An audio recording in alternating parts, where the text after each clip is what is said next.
أستغفر الله العظيم ممن كتب بالقلم في صحيفتي يا سورة الإخلاص كوني ذاخرتي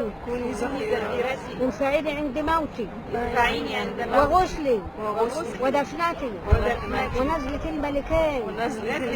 يقرأوا حجتي تحل العقدة من لساني وتقوي همتي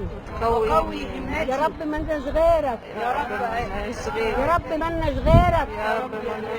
نبات ونصبح في خيرك لا تنسينا ذكرك ولا تحوجنا لغيرك الله ربي والإسلام ديني والكفن لبسي والتربة مسكنتي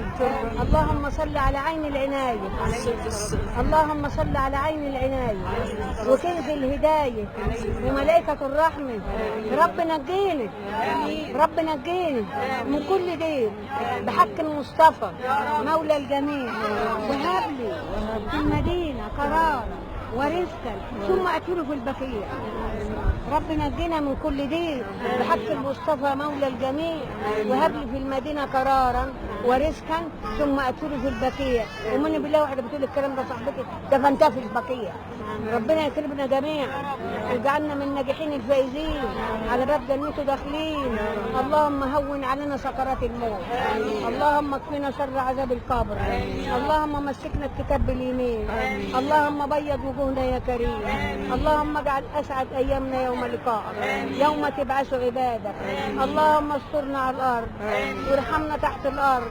ويبنى يوم العرض اللهم وفقنا اموت موحده اللهم وفقنا اموت موحده اللهم وفقنا اموت موحده واسالك يا رب بالعلم والقران واسالك يا رب بالعلم والقران استغفر الله العظيم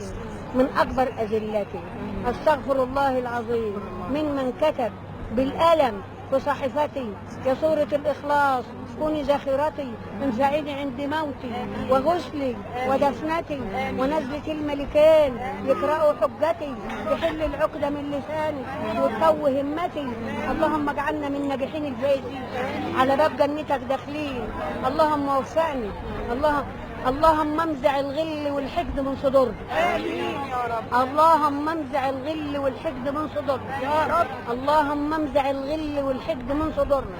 استغفر الله العظيم من عيني وبصتها استغفر الله العظيم من ايدي ومدتها استغفر الله العظيم من رجلي ومشيتها استغفر الله العظيم حتى اقلع عن المعاصي واتوب استغفر الله العظيم ودعاء الاستغفار